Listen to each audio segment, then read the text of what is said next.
నమస్కారం, ప్రజా పిలుపు న్యూస్ కి స్వాగతం. హెడ్లైన్స్ చూద్దాం.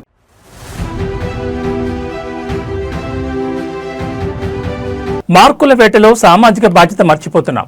పౌరస్పృహపై కేటీఆర్ ఆవేదన.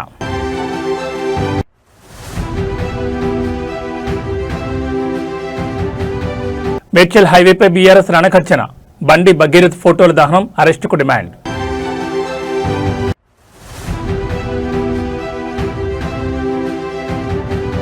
చంద్రబాబు ఢిల్లీ దండయాత్ర.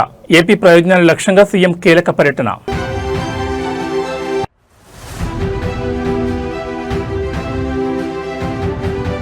అమరావతిలో role model township. Nara Lokesh భారీ విజన్. ఐటీ ఉపాధికి కొత్త చిరునామా.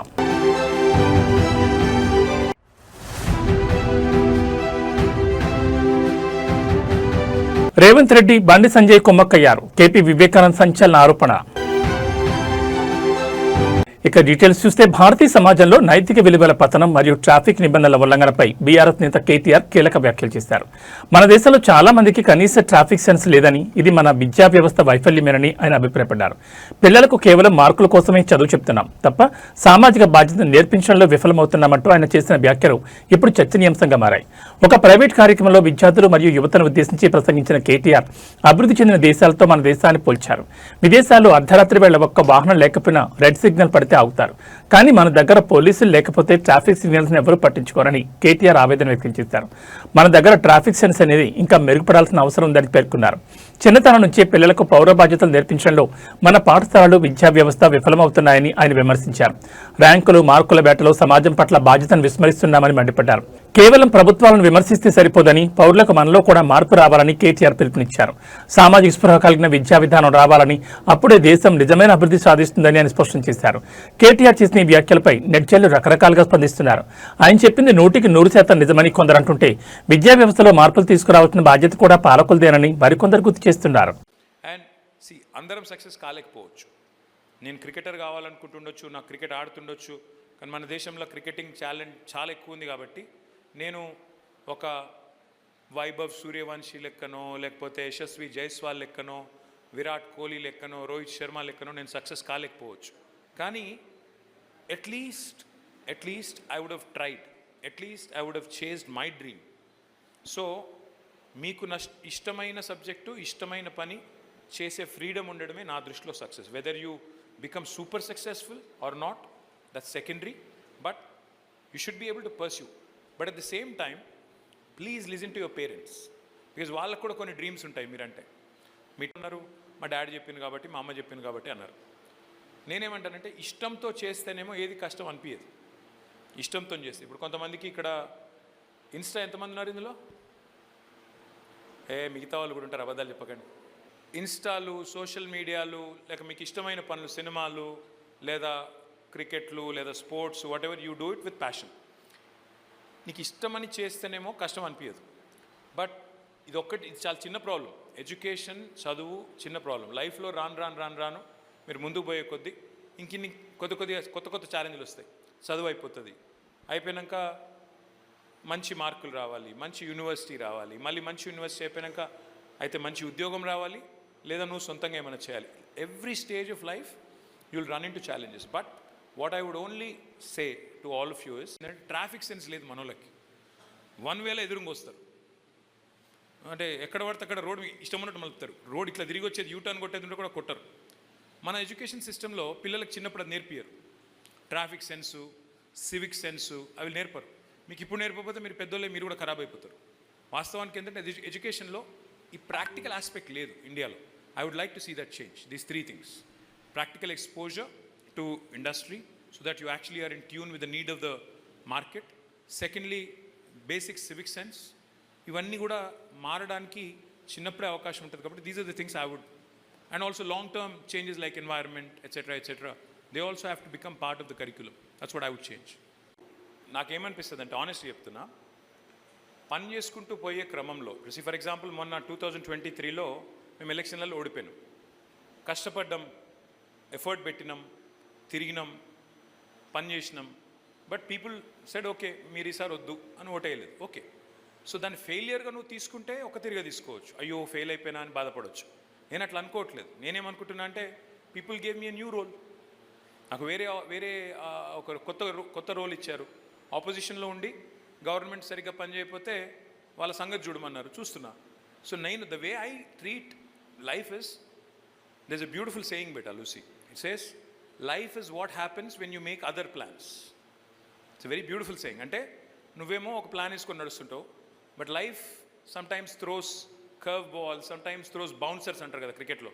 సడన్గా బౌన్సర్ పడుతుంది, అరే ఇదేంద్ర అర్థం కాదు. కేంద్ర మంత్రి బండి సంజయ్ కుమారుడు బండి భగీరథపై వస్తున్న ఆరోపణలు రాష్ట్ర రాజకీయాల్లో చిచ్చురేపుతున్నాయి. మైనర్ బాలికపై జరిగిన అఘాయిత్యంలో భగీరథ ప్రమేయం ఉందంటూ బీఆర్ఎస్ శ్రేణులు రోడ్డుపైకొచ్చాయి. మేడ్చల్ జాతీయ రహదారిపై పెద్ద ఎత్తున నిరసన చేపట్టిన బీఆర్ఎస్ నాయకులు బండి సంజయ్ మరియు ఆయన కుమారుడి ఫోటోలను తగలబెట్టి తమ నిరసన వ్యక్తం చేశారు. మేడ్చల్ జాతీయ రహదారిపై ఈ రోజు ఉద్రిక్త వాతావరణం నెలకొంది. బండి భగీరథపై చర్యలు తీసుకోవాలని డిమాండ్ చేస్తూ బీఆర్ఎస్ నాయకులు కార్యకర్తలు భారీ సంఖ్యలో హైవేపైకి చేరుకున్నారు. దీంతో వాహనాల రాకపోకలకు తీవ్ర అంతరాయం కలిగింది. బండి సంజయ్ మరియు భగీరథ ఫోటోలను ప్రదర్శిస్తూ నినాదాలు చేసిన నిరసనకారులు వాటిని నడి రోడ్డుపై తగలబెట్టారు. ఆడపిల్లలకు రక్షణ కల్పించాల్సిన బాధ్యత ఉన్న కేంద్ర మంత్రి కుటుంబమే ఇలాంటి పనులకు పాల్పడడం సిగ్గుచేటని వారు మండిపడ్డారు. చట్టం ఎవరికి చుట్టం కాదని, అధికారాన్ని అడ్డం పెట్టుకుని కేసును నీరుగార్చే ప్రయత్నం చేయొద్దని బీఆర్ఎస్ నేతలు హెచ్చరించారు.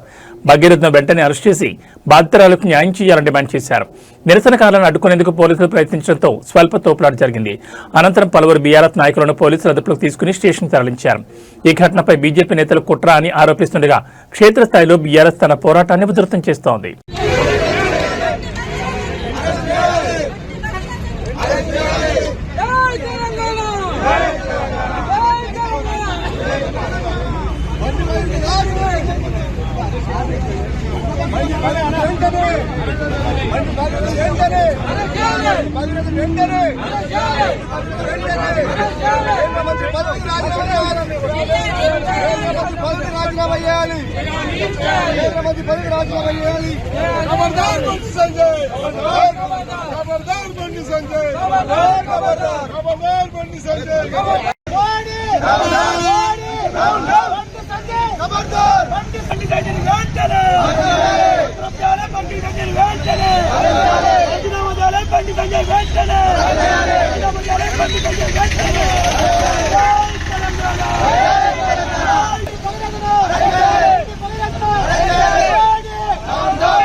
ఆంధ్రప్రదేశ్ ముఖ్యమంత్రి చంద్రబాబు నాయుడు దేశ రాజధాని ఢిల్లీలో పర్యటిస్తున్నారు. విమానాశ్రయానికి చేరుకున్న ఆయనకు తెలుగుదేశం పార్టీ ఎంపీలు ఘనస్వాగతం పలికారు.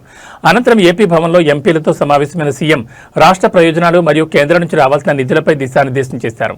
ఢిల్లీ చేరుకున్న ముఖ్యమంత్రి చంద్రబాబు నాయుడుకి విమానాశ్రయం వద్ద ఎంపీలు లావు శ్రీకృష్ణదేవరాయలు, పెమ్మసాని చంద్రశేఖర్ మరియు ఇతర నేతలు పుష్పగుచ్చాలిచ్చి సాదరంగా ఆహ్వానించారు. స్వాగత కార్యక్రమం అనంతరం సీఎం చంద్రబాబు ఎంపీలతో ప్రత్యేకంగా సమావేశమయ్యారు. ఈ సమావేశంలో రాష్ట్రానికి సంబంధించిన విభజన హామీలు, పోలవరం ప్రాజెక్టు నిధులు మరియు రాజధాని అమరావతి అభివృద్ధిపై చర్చించారు. రాబోయే పార్లమెంట్ సమావేశాల్లో రాష్ట్ర ప్రయోజనాల కోసం ఎంపీలు ఎలా కళమెత్తాలో, కేంద్ర మంత్రులతో ఏ అంశాలపై చర్చించాలో ముఖ్యమంత్రి స్పష్టమైన ఆదేశాలు ఇచ్చారు. తన పర్యటనలో భాగంగా ప్రధాని మోడీ మరియు పలువురు కేంద్ర మంత్రులతో చంద్రబాబు భేటీ కానున్నారు. ఏపీకి రావాల్సిన ప్రత్యేక ప్యాకేజ్ మరియు పెండింగ్ ప్రాజెక్టుల సాధన లక్ష్యంగా ఈ పర్యటన సాగనుంది. కేంద్రంలో ఎన్డీఏ ప్రభుత్వంలో టీడీపీ కీలక పాత్ర పోషిస్తున్న తరుణంలో ముఖ్యమంత్రి ఢిల్లీ పర్యటనపై సర్వత్రా ఆసక్తి నెలకొంది.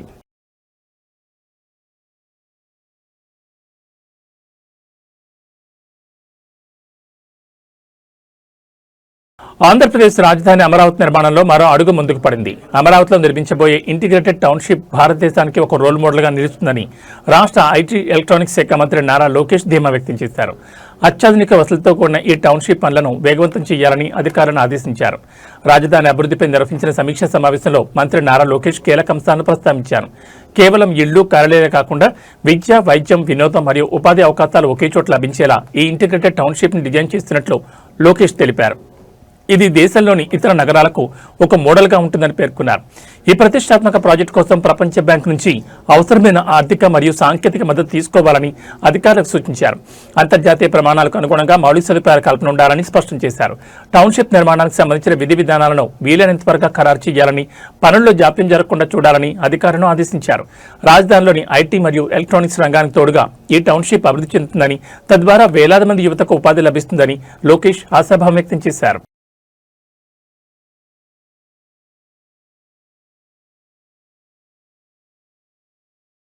జూబ్లీహిల్స్ మైనర్ బాలిక అఘాయిత్యం కేసులో కేంద్ర మంత్రి బండి సంజయ్ కుమారుడు భగీరథ్ను ఎందుకు అరెస్ట్ చేయడం లేదని బీఆర్ఎస్ ఎమ్మెల్యే కేపీ వివేకానంద్ నిలదీశారు. జగదీర్కోట్లో నిర్వహించిన విలేకరుల సమావేశంలో ఆయన మాట్లాడుతూ ఈ కేసులో రాష్ట్ర ప్రభుత్వం కేంద్ర మంత్రి కుమ్మక్కయ్యారని సంచలన వ్యాఖ్యలు చేశారు. బండి భగీరథ్పై కేసు నమోదైనా అరెస్ట్ చేయకుండా పోలీసులు కాలయాపన చేస్తున్నారని ఎమ్మెల్యే కేపీ వివేకానంద్ మండిపడ్డారు. కేంద్ర హోంశాఖ సహాయ మంత్రిగా ఉన్న బండి సంజయ్ రాష్ట్ర హోంశాఖను తన వద్దే ఉంచుకున్న సీఎం రేవంత్ రెడ్డి ఇద్దరు కుమ్మక్కై కేసు నీరుగార్చే ప్రయత్నం చేస్తున్నారని వివేకానంద్ ఆరోపించారు. రాష్ట్రంలో పేదలకు ఒక న్యాయం, పెద్దలకు ఒక న్యాయమని ఆయన ప్రశ్నించారు. తప్పు చేసిన వారు ఎంతటి వారైనా సరే శిక్షించాల్సిందేనని స్పష్టం చేశారు. తన కుమారుడు ఇంతటి అకృత్యానికి పాల్పడితే నైతిక బాధ్యత వహిస్తూ బండి సంజయ్ తన మంత్రి పదవికి రాజీనామా చేయాలని వివేకానంద్ డిమాండ్ చేశారు. ఈ విషయాన్ని ప్రభుత్వం సీరియస్ గా తీసుకుని బాధితులకు న్యాయం చేయాలని, లేని పక్షంలో బాధితుల తరపున బీఆర్ఎస్ పార్టీ పెద్ద ఎత్తున పోరాటం చేస్తుందని ఆయన హెచ్చరించారు. ఈ కేసులో నిందితుని కాపాడేందుకు వ్యవస్థలు ప్రయత్నిస్తున్నాయని, బాధితురాలికి న్యాయం జరిగే వరకు నిద్రపోమని వివేకానంద్ ఈ సందర్భంగా పేర్కొన్నారు. మనం చూస్తా ఉన్నాం తెలంగాణ రాష్ట్రంలో ఏ రకంగా కాంగ్రెస్ బీజేపీ కలిసి ఏ రకంగా నాటకాలు ఆడుతున్నారో మన గత కొన్ని సంవత్సరాలుగా చూస్తా ఉన్నాం. ఈ గడిచిన 3 రోజుల నుంచి కూడా కేంద్ర హోం శాఖ సహాయ మంత్రిగా ఉన్నటువంటి బండి సంజయ్ గారిని కాపాడడానికి రాష్ట్ర ముఖ్యమంత్రి రేవంత్ రెడ్డి గారు ఏ రకంగా ప్రయత్నాలు చేస్తున్నారో మన కళ్ళారా చూస్తా ఉన్నాం, మనం వింటా ఉన్నాం. కేంద్ర హోం శాఖ సహాయ మంత్రిగా ఉన్నటువంటి బండి సంజయ్ గారి కుమారుడు మరి పోక్సో చట్టం కింద కేసు నమోదై దాదాపు 3 రోజులు కావస్తా ఉన్నా మరి దానిపైన ఇలాంటి విచారణ చేపట్టకుండా తక్షణం ఎవరైతే బండి సంజయ్ కుమార్ గారి కుమారుడు ఉన్నారో వారి పైన కేసు బుక్ అయింది, ఇమ్మీడియట్ గా వారిని తక్షణం అరెస్ట్ చేయాల్సిన అవసరం ఉన్నా ఇలాంటి చర్యలు తీసుకోకుండా తిరిగి వారిని కాపాడే ప్రయత్నం రాష్ట్రంలో ఉన్నటువంటి హోంశాఖ బాధ్యతలు చేపట్టినటువంటి ముఖ్యమంత్రి రేవంత్ రెడ్డి గారు కాపాడడానికి విశ్వ ప్రయత్నాలు చేస్తున్నది మన స్పష్టంగా కనపడతా ఉన్నది. మరి ఈ పోక్సో చట్టం అనేది అందరికి తెలుసు. ఎవరైతే 18 సంవత్సరాలు నిండని అమాయక బాలికల పైన అత్యాచారం చేసే ప్రయత్నం చేసినా వారి పోక్సో చట్టం కింద మనమే కేసు బుక్ చేసి ఇమీడియట్ గా వారిని అరెస్ట్ చేసి దానిపైన విచారణ జరిపించాల్సిన అవసరం ఉంటది. కానీ 3 రోజులు కావస్తా ఉన్నా మరి ఇలాంటి చర్యలే కాదు, మరి వారిని కాపాడే ప్రయత్నం జరుగుతూ ఉంది. 3 సార్లు అయినా మా యొక్క పార్టీ కరీంనగర్ లో 3 సార్లు శాసనసభ్యుడు మా యొక్క గంగుల కమలాకర్ గారి చేతిలో చిత్తుగా ఓడిపోయినాడు. తెలంగాణ గడ్డపై బీజేపీ పప్పులు ఉడకవని, ఇక్కడ ఆ పార్టీ మొలకెత్తే అవకాశమే లేదని టీపీసీసీ చీఫ్ మహేష్ కుమార్ గౌడ్ స్పష్టం చేశారు. ప్రధాని నరేంద్ర మోడీ పర్యటన కేవలం రాజకీయ ప్రయోజనాల కోసమే తప్ప రాష్ట్రాభివృద్ధి కోసం కాదని ఆయన మండిపడ్డారు. అన్ని రాష్ట్రాలను సమానంగా చూడాల్సిన ప్రధాని కేవలం ఎన్నికల రాజకీయాలు మాట్లాడడం తెలంగాణ ప్రజలకు నచ్చలేదని ఆయన విమర్శించారు. గాంధీ భవన్లో జరిగిన మీడియా సమావేశంలో మహేష్ గౌడ్ బీజేపీ తీరును తీవ్రంగా ఎండగట్టారు. దేశ ప్రధానిగా అన్ని రాష్ట్రాలను సమానంగా ఆదుకోవాల్సిన బాధ్యత మోడీపై ఉందని, కానీ తెలంగాణకు రావాల్సిన నిధుల విషయంలో కేంద్రం ఎప్పుడూ మొండి చేయి చూపిస్తోందని మహేష్ గౌడ్ ఆరోపించారు. ప్రధాని రాక కేవలం బీజేపీ కేడర్లో ఉత్సాహం నింపడానికే తప్ప తెలంగాణకు పలానా ప్రాజెక్టు ఇస్తామని ప్రకటించడానికి కాదని ఆయన విమర్శించారు. విభజన హామీలను నెరవేర్చని ప్రధానిని తెలంగాణ ప్రజలు నమ్మరని పేర్కొన్నారు. పశ్చిమ బెంగాల్ ఎన్నికల ప్రస్తావన తీస్తూ అక్కడ సెక్యులర్ ఓట్లను లక్ష్యంగా చేసుకుని లక్షలాది ఓట్లను జాబితా నుంచి తొలగించి బీజేపీ దొడ్డిదారిన అధికారంలోకి రావాలని చూస్తుందని ఆయన సంచలన ఆరోపణ చేశారు. తెలంగాణలో కాంగ్రెస్ ప్రభుత్వం అమలు చేస్తున్న సంక్షేమ పథకాల ముందు బీజేపీ మాయమాటలు సాగవని, ఇక్కడ కమలం వికసించే ప్రసక్తే లేదని మహేష్ గౌడ్ ధీమా వ్యక్తం చేశారు. ప్రజాస్వామ్యబద్ధంగా ఎన్నికైన ప్రభుత్వంపై బురద జల్లడం మానేసి రాష్ట్రాభివృద్ధికి కేంద్రం ఏ మేరకు సహకరిస్తుందో ప్రధాని చెప్పాలని ఆయన డిమాండ్ చేశారు. భారత ప్రధానమంత్రి తెలంగాణకు వచ్చి బీజేపీ పార్టీకే ప్రధానమంత్రిగా మాట్లాడడం జరిగింది. వారి దేశానికి తండ్రి లాంటి వారు. అన్ని రాష్ట్రాలకి సమానంగా నిధులిచ్చి విధులిచ్చి ఆదుకోవాల్సినటువంటి ప్రధానమంత్రి పదవి ఉన్నటువంటి నాయకుడు కేవలం రాజకీయాలే మాట్లాడడం అనేది తెలంగాణ ప్రజలు రుచించడం లేదు. ప్రధానమంత్రికి వచ్చినప్పుడు ఈ రాష్ట్రం కొత్తగా అవతరించిన రాష్ట్రం, 12 సంవత్సరాల రాష్ట్రం, చిన్న రాష్ట్రం, కొత్త రాష్ట్రం, ఇక్కడ ఇవ్వాల్సినటువంటి నిధులు విధుల గురించి ఉండాల్సింది. విభజన హామీలో ఇచ్చినటువంటి హామీల గురించి, విభజన చట్టంలో హామీల గురించి మాట్లాడి ఉంటే బాగుండేది.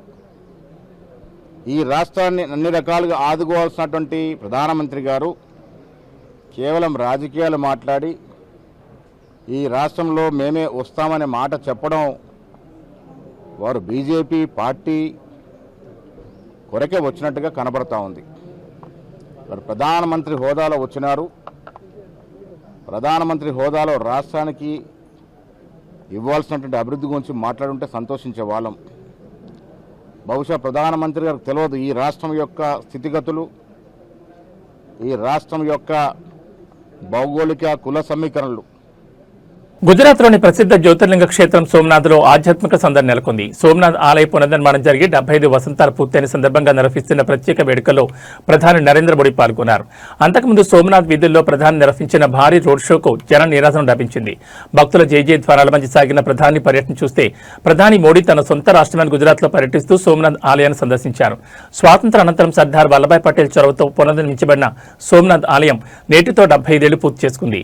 ఈ చారిత్రాత్మక సందర్భాన్ని పురస్కరించుకుని ఏర్పాటు చేసిన వజ్రోత్సవ కార్యక్రమాల్లో ప్రధాని పాల్గొన్నారు. ఆలయానికి చేరుకోవడానికి ముందు ప్రధాని సోమనాథ్లో రోడ్ షో నిర్వహించారు. రోడ్డుకి ఇరువైపులా భారీ సంఖ్యలో తరలివచ్చిన ప్రజలకు ప్రధాని అభివాదం చేశారు. మోదీకి గుజరాతీ సంప్రదాయ పద్ధతిలో ప్రజలు ఘనస్వాగతం పలికారు. సోమనాథుని దర్శించుకున్న ప్రధాని ఆలయంలో ప్రత్యేక అభిషేకాలు, పూజా కార్యక్రమాలు నిర్వహించారు. దేశాభివృద్ధి, ప్రజల శ్రేయస్సు కోరుతూ ఆయన ప్రార్థనలు చేశారు. సోమనాథ్ ట్రస్ట్ అధ్యక్షుడిగా ఉన్న ప్రధాని మోడీ ఆలయ పరిసరాల్లో జరుగుతున్న ఆధునీకరణ పనులు, భక్తుల కోసం ఏర్పాటు చేస్తున్న కొత్త వసతులను కూడా ఈ సందర్భంగా సమీక్షించారు. సోమనాథ్ ఆలయ వైభవం మరియు భారతీయ సంస్కృతిని కాపాడుకోవడంలో ఈ 75 ఏళ్ల ప్రస్థానం స్ఫూర్తిదాయకమని ప్రధాని ఈ సందర్భంగా కొనియాడారు.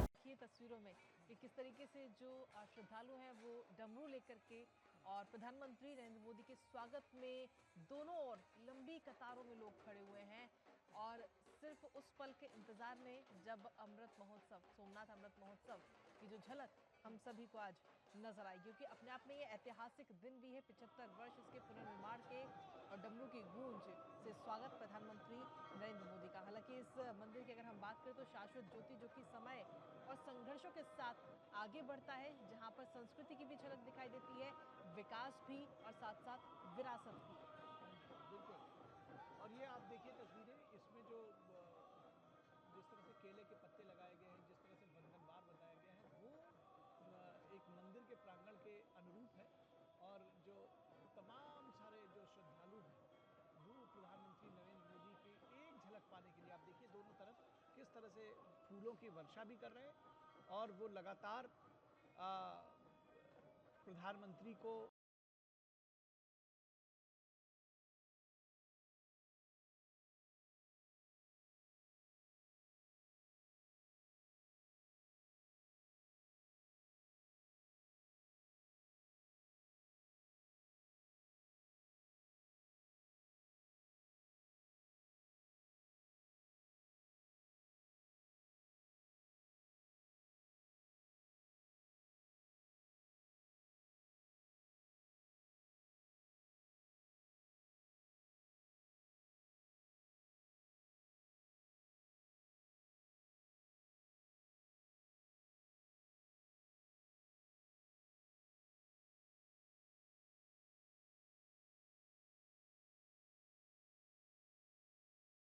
తమిళనాడు రాజకీయాల్లో సరికొత్త శకం ఆరంభమైంది. నిన్న ముఖ్యమంత్రిగా పదవీ బాధ్యతలు స్వీకరించిన తమిళగ వెట్రి కళగం అధినేత విజయ్ ఈరోజు శాసనసభలో అడుగుపెట్టారు.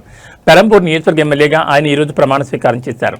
6 దశాబ్దాల ద్రవిడ పార్టీల ఆధిపత్యాన్ని తెరదించుతూ ఒక సామాన్య ఎమ్మెల్యేగా సభలోకి వచ్చిన విజయ్ ఇప్పుడు చర్చనీయాంశంగా మారారు.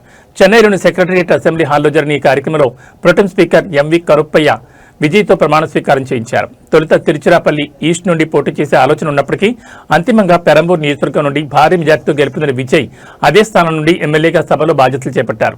ప్రమాణ స్వీకారం అనంతరం విజయ్ మాట్లాడుతూ, నేను ప్రజల మనిషిని, ప్రజల డబ్బే నా ఊపిరి, ఒక్క పైసా కూడా అవినీతికి తావు లేకుండా పారదర్శక పాలన అందిస్తానని స్పష్టం చేశారు.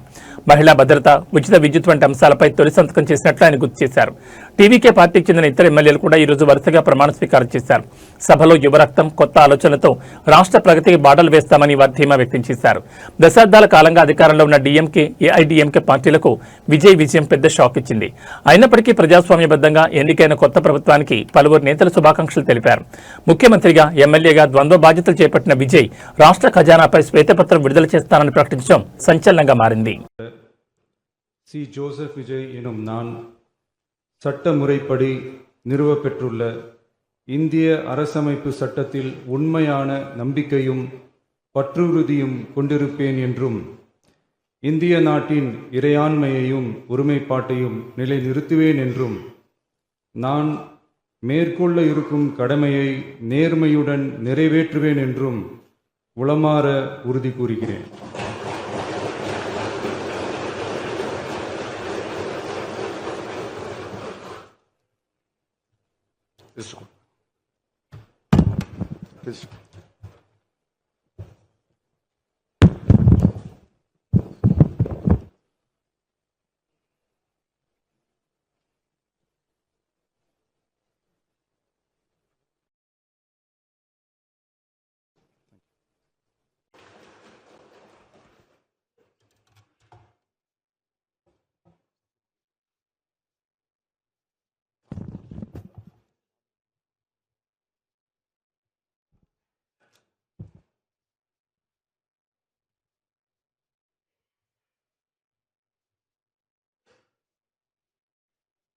சட்டமன்ற பேரவையின் உறுப்பினராக தேர்ந்தெடுக்கப்பட்ட சி ஜோசப் விஜய் எனும் நான் சட்ட முறைப்படி நிறுவப்பெற்றுள்ள இந்திய அரசமைப்பு சட்டத்தில் உண்மையான நம்பிக்கையும் பற்றுறுதியும் கொண்டிருப்பேன் என்றும் இந்திய நாட்டின் இறையாண்மையையும் ஒருமைப்பாட்டையும் நிலைநிறுத்துவேன் என்றும் நான் மேற்கொள்ள இருக்கும் கடமையை நேர்மையுடன் நிறைவேற்றுவேன் என்றும் உளமாற உறுதி கூறுகிறேன்.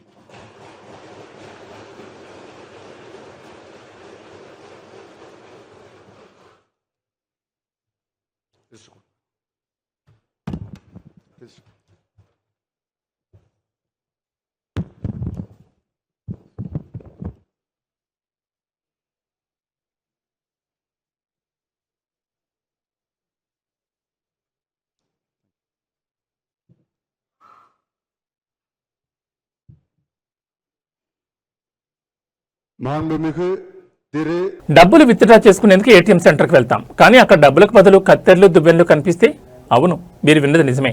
బీహార్ రాష్ట్రంలోని పాట్నాలో ఒక ఏటీఎం సెంటర్ ఇప్పుడు సెలూన్గా మారిపోయింది. బయట state bank of India ATM board అలాగే ఉన్న లోపల మాత్రం జుట్టు కత్తిరింపులు జరుగుతున్నాయి. సోషల్ మీడియాలో వైరల్ అవుతున్న ఈ వింత ఏటీఎం విశేషాలు చూస్తే పాట్నాలోని దానాపూర్ ప్రాంతంలో ఈ ఆసక్తికర ఘటన వెలుగులోకి వచ్చింది. ఒకప్పుడు ఇక్కడ ఎస్బీఐ ఏటీఎం ఉండేది. అయితే బ్యాంకు వారు ఆ ఏటీఎంను మూసివేసి మెషిన్లు తీసుకెళ్లారు. కానీ బయట ఉన్న గ్లాస్ డోర్లు ఏటీఎం బోర్డును అలాగే వదిలేశారు. ఆ ఖాళీ స్థలాన్ని యజమాని ఒక బార్బర్కి అద్దెకిచ్చారు.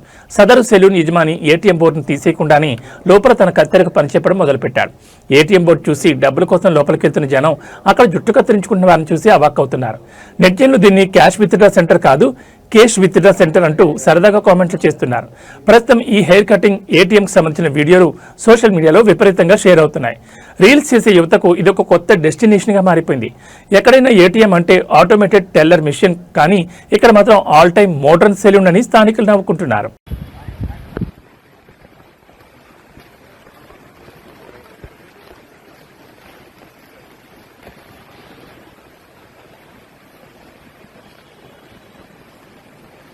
అన్నదాత ఆవేదన అరణ్యరోధనగా మారుతోంది. ఆరుగాలం కష్టపడి పండించిన మొక్కజొన్న పంట కళ్ల ముందే వర్షార్పణ అవుతుంటే రైతులు తలడిల్లిపోతున్నారు. కొనుగోలు కేంద్రాలకు పంట తెచ్చి 2 నెలలు గడుస్తున్నా ప్రభుత్వం పట్టించుకోకపోవడంతో అకాల వర్షాలకు మొక్కజొన్నలు మొలకలొస్తున్నాయి.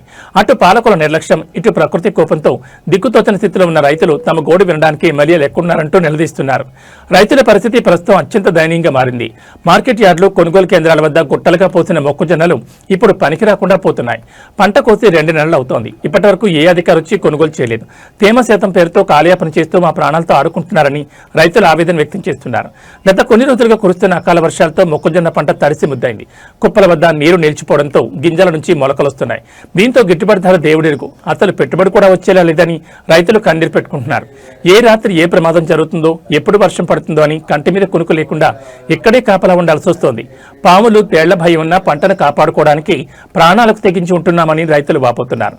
స్థానిక ఎమ్మెల్యే యశస్విని రెడ్డి, ఆమె అత్తగారు ఝాన్సీ రెడ్డిపై రైతులు తీవ్ర ఆగ్రహం వ్యక్తం చేస్తున్నారు. అత్తాకోడళ్లు వెంటనే వచ్చి మా కష్టాలు చూడాలి. ఓట్లప్పుడు వచ్చిన మీరు ఇప్పుడు పంట తడిసిపోతుంటే ఎందుకు రావడం లేదని రైతులు ప్రశ్నిస్తున్నారు. ప్రభుత్వం వెంటనే స్పందించి తడిసిన మొక్కజొన్నలను మద్దతు ధర కొనుగోలు చేసి రైతులను ఆదుకోవాలని, లేని పక్షంలో ఆందోళన ఉధృతం చేస్తామని రైతులు హెచ్చరిస్తున్నారు.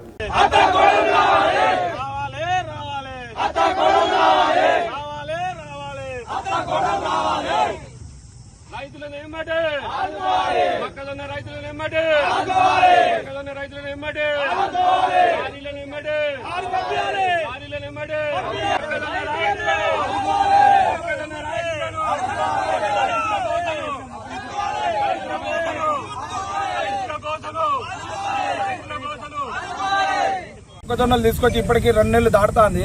ఇప్పుడు తడిసి బస్తాలన్నీ కింద మొలకెత్తుతున్నాయి. గవర్నమెంట్ కొనక చాలా ఇబ్బంది పడుతున్నామన్న. ఉన్న బత్తాలు కూడా అన్ని తడిసి ఇదవుతున్నాయి. లారీలు రావట్లేవు. ఉన్న పట్టాలు కప్పితే పట్టాలు అందరూ దొంగలు చెత్తుకుపోతారు. ఒక్క సెక్యూరిటీ వాళ్ళు లేరు. కనీసం చైర్మన్ అయినా కనీసం దాంట్లో ఎవరు లేరు సార్. చూసుకునే దిగులే లేరు. బస్తాలు కొనుక్కొచ్చి మరీ కాట పెట్టి ఉంచినాం సార్. ఇప్పటి వరకు ఒక్క లారీ అయినా కనీసం ఒక్క నాయకులైనా సరే ఎవరైనా రాజకీయాలైనా ఏ ఒక్కరు వచ్చి మాకు స్పందించలేరు. ఇప్పుడు తడిసిన బత్తాలు కింద పోసి మళ్ళీ పైకి ఎత్తి ఆ బత్తాలు సగం గింజలు ఆగమైనాయి, సగం గింజలేమో మాకు నిండు ఉన్నాయి. అవి కష్టాలతోటి మేము ఉన్నాం సార్. కొంచెం దయచేసి లారీలు పంపించండి. ప్రభుత్వం వెంటనే మా బాధలను అర్థం చేసుకుని లారీలు పంపిస్తే మరి అమలు కూడా మాకు ఇబ్బంది పెడుతున్నారు. మళ్ళీ దీంట్లో ఎవరు ఉన్నారో అధికారులు కూడా మాకు స్పందించి లారీలు పంపిస్తే ఈ వర్షాలు వస్తున్నాయి. వర్షాలు స్టార్ట్ అయినాయి. నిద్ర లేక మేము నీడ లేక అనేది నైట్ అనక పగలనక వస్తున్నాం. మేము ఇక్కడ కాపలు ఉండడం అవుతుంది. ఏ నైట్ లో ఏ గాలి వచ్చి ఏ పట్టాలు ఎత్తిపోతున్నాయి, ఏ పట్టాలు పోతాయి, ఏం దడుస్తున్నాయో అనేది.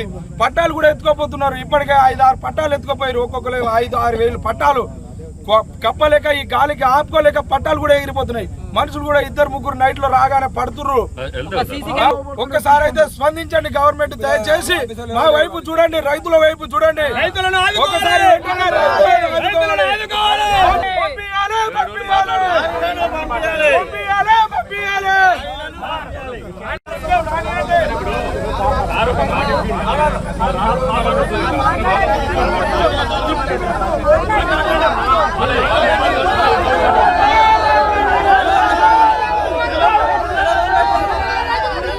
అతివేగం అంతిమంగా మృత్యువుకు దారితీస్తుందని పోలీసులు నెత్తి నోరు బాదుకుంటున్నా కొందరిలో మార్పు రావడం లేదు.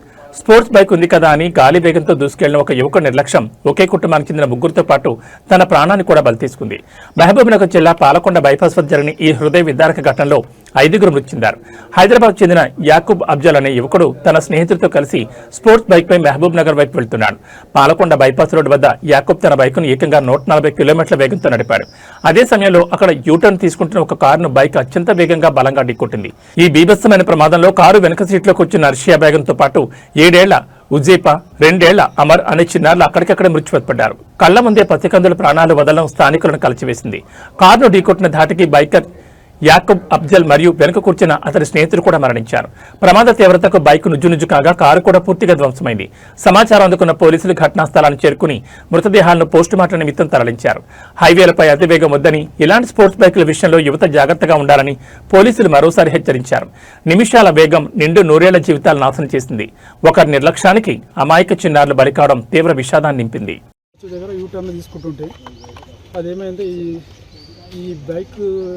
వాళ్ళు వచ్చి రేసింగ్ బైక్ వాళ్ళు స్పీడ్ వచ్చారు. సడన్ గా కొట్టినాడు. స్పాట్లో డెడ్ అయింది అమ్మాయి.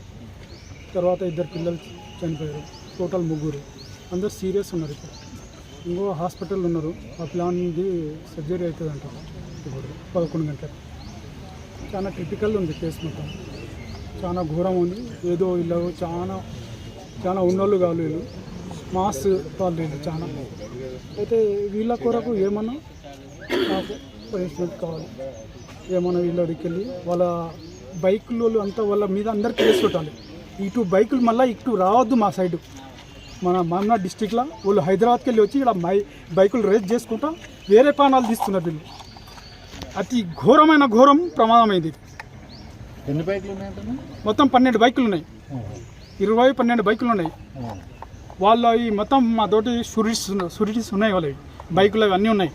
వాళ్ళు బైక్ వాళ్ళంతా ఇక్కడ ఏదో ఫంక్షన్ హాల్లోకి వెళ్ళి వెళ్తున్నారు. వాళ్ళంతా మెట్రో దాంట్లోకి వెళ్ళి వాళ్ళందరి మాతోటి వీడియోస్ ఉన్నాయి, అన్నీ ఉన్నాయి. మేము చూపిస్తాం. మాకు న్యాయం కావాలి బస్. మా వాళ్ళు ఉన్నోళ్ళు గారు చాలా పూర్స్ గరీబ్ అంటారు. వాళ్ళకు జర న్యాయం ఇప్పిండి మీరు. ప్రెస్ వాళ్ళకు నా దిక్కలి రిక్వెస్ట్ బస్. కాకినాడ నగరంలో శాంతి భద్రతలపై ప్రశ్నలు రేకెత్తించేలా ఒక ఘోర హత్య జరిగింది. రక్షణ కల్పించాల్సిన పోలీసు అధికారిపైనే దొండగలు బరితెగించారు. గాంధీనగర్ ప్రాంతంలో విధులు ముగించుకుని వెళుతున్న ఏపీఎస్పీ కానిస్టేబుల్ నాగేశ్వరరావును గుర్తు తెలియని వ్యక్తులు దారుణంగా గొంతుకోసి హతమార్చారు. ఈ ఘటన స్థానికంగా తీవ్ర భయాందోళన గురిచేస్తోంది. కాకినాడ గాంధీనగర్ పరిధిలో జరిగిన ఈ హత్యకు సంబంధించి ప్రాథమిక సమాచారం మేరకు ఏపీఎస్పీకి చెందిన 46 ఏళ్ల కానిస్టేబుల్ నాగేశ్వరరావుపై గుర్తు తెలియని వ్యక్తులు అకస్మాత్తుగా దాడి చేశారు. అత్యంత కిరాతకంగా ఆయన గొంతుకోసి ప్రాణాలు తీశారు. మద్యం మత్తులో ఉన్న కొందరు యువకులు ఈ ఘాతకానికి పాల్పడినట్లు స్థానికులు అనుమానిస్తున్నారు. ఏదైనా ఘర్షణ జరిగిందా లేక పాత కక్షలు ఏమైనా ఉన్నాయా అన్న కోణంలో పోలీసులు దర్యాప్తు చేస్తున్నారు. సమాచారం అందుకున్న వెంటనే పోలీసులు ఘటనా స్థలానికి చేరుకుని మృతదేహాన్ని స్వాధీనం చేసుకున్నారు. కేసు నమోదు చేసి ప్రత్యేక బృందాలను రంగంలోకి దింపారు. గాంధీనగర్ పరిసర ప్రాంతాల్లోని సీసీటీవీ దృశ్యాలను పోలీసులు క్షుణ్ణంగా పరిశీలిస్తున్నారు. దుండగులు ఏ దిశగా పరారయ్యారో గుర్తించే ప్రయత్నం చేస్తున్నారు. నడి రోడ్డుపై కానిస్టేబుల్ను హత్య చేయడం పోలీసు వర్గాల్లో పెద్ద కలకలం రేపింది. నిందితులను త్వరలోనే పట్టుకుంటామని జిల్లా ఉన్నతాధికారులు ధీమా వ్యక్తం చేస్తున్నారు.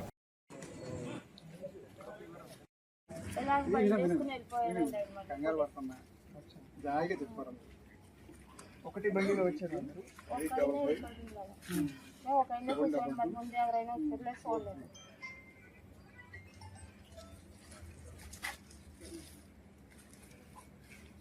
దీంతో నన్ను కొట్టినట్టు చూసినామా? చేతులు ఏమన్నా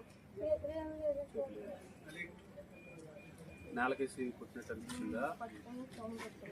జుట్టు పట్టుకున్నా? ఎంత వయసు ఉంటుందా? మామూలుగా మీ హౌస్ ఎక్కడ ఉంది? ఇది జుట్టు పట్టుకుని ఇట్లా బోర్ల తల కిందకి వేసి కొట్టాడా? వెనకేసి వెనక్కి కొట్టాడా? బండి ఎక్కడ ఉందాం అప్పుడు?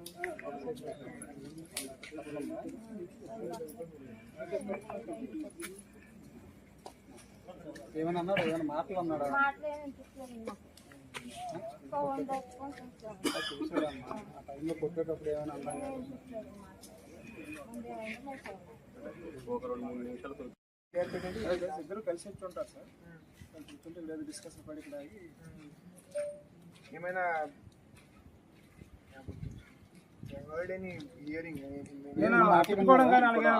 ఏమి లేదు సార్. అంటే ఆయన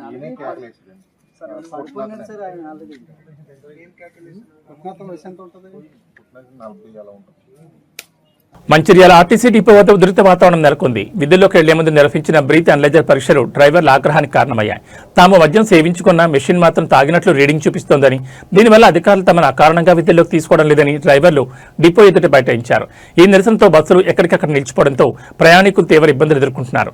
మంచిర్యాల డిపోలో ఈ రోజు ఉదయం నుంచి వింత పరిస్థితి నెలకొంది. డ్రైవర్లకు బ్రీత్ అనలైజర్ టెస్ట్ చేయగా పలువురికి 56 పాయింట్లకు పైగా రీడింగ్ వచ్చింది. అయితే తాము అస్సలు మద్యం తాగలేదని, మెషిన్లో సాంకేతిక లోపం వల్లే ఇలా చూపిస్తోందని డ్రైవర్లు వాదిస్తున్నారు. రీడింగ్ ఎక్కువగా రావడంతో అధికారులు డ్రైవర్లను విధుల్లోకి అనుమతించలేదు. దీనిపై ఆగ్రహం వ్యక్తం చేసిన డ్రైవర్లు డిపో గేట్ ఎదుట నిరసన దిగారు. పాత మెషిన్ల వల్ల మా బతుకులు ఆగమవుతున్నాయి, వెంటనే మెషిన్లను మార్చాలని డిమాండ్ చేస్తున్నారు. డ్రైవర్ల ఆందోళనతో గంటల తరబడి బస్సులు డిపోలోనే ఉండిపోయాయి. సుదూర ప్రాంతాలకు వెళ్లాల్సిన ప్రయాణికులు బస్టాండ్లో బస్సులు లేక నానావస్థలు పడుతున్నారు. ముఖ్యంగా ఆఫీసులకు, కాలేజీలకు వెళ్లేవారు తీవ్ర ఇబ్బంది పడ్డారు. మెషిన్ల ఖచ్చితత్వాన్ని నిర్ధారించిన తర్వాతే పరీక్షలు నిర్వహించాలని, అప్పటి వరకు ప్రత్యామ్నాయం చూడాలని డ్రైవర్ల యూనియన్ నేతలు కోరుతున్నారు. పోలీసుల సమక్షంలో మరోసారి పరీక్షలు నిర్వహిస్తే వాస్తవాలు బయటపడతాయని డ్రైవర్లు చెబుతున్నారు. ఉన్నతాధికారులు స్పందించి ఈ గందరగోళానికి తెరదించాలని కోరుతున్నారు.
వచ్చి సాయం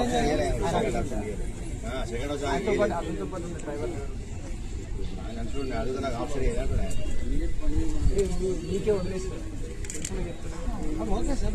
ఎందుకంటే ఒక్కరి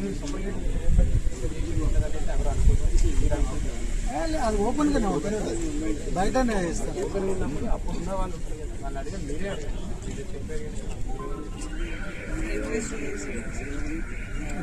డిసిషన్ తీసుకుంటే పై ఆఫీసర్ దగ్గర ఇంకో డిసిషన్ తీసుకోమనండి, రెండు తీసుకొని కూర్చోనండి మాట్లాడండి. అట్లా కాదు ప్రధానికి రోడ్ ఎక్కుతాం ప్రధానికి చేస్తామంటే ఎట్లా? నేను ఆల్రెడీ ఏమంతా మాట్లాడాను సార్, సాయంత్రం మాట్లాడాను సార్. అంటే మీరు రోడ్డు కట్టబోతారా? ఏం లేదు సార్, తమాషాలో ఏమన్నా ఉన్నాయి? ప్రతిసారి వచ్చి రోడ్డు కట్టడం ఉంటాము, బస్సులు పోనీయమంటే ఏదన్నా ఇది మా కానిస్టేబుల్కి ఏమైనా అవుతుంది పోతే కలుపుకుంటున్నా అడ్డం అంటున్నాడు ఏమన్నా అరెస్ట్ చేస్తారు కదా. ఇక్కడ ఇక్కడనే ఇదే పడేయాలా? లేదు లేదు మేము చెప్పింది రాజ్యం అంటే ఎట్లా? మరి ఎందుకు అడ్డం? ఈ అడ్డం ఉంటే మాట్లాడు, పక్క దగ్గర అడ్డం ఏంటది? బస్సులన్నీ రోడ్ అంతా జామ్ అయింది, ఏమంటారు దాన్ని?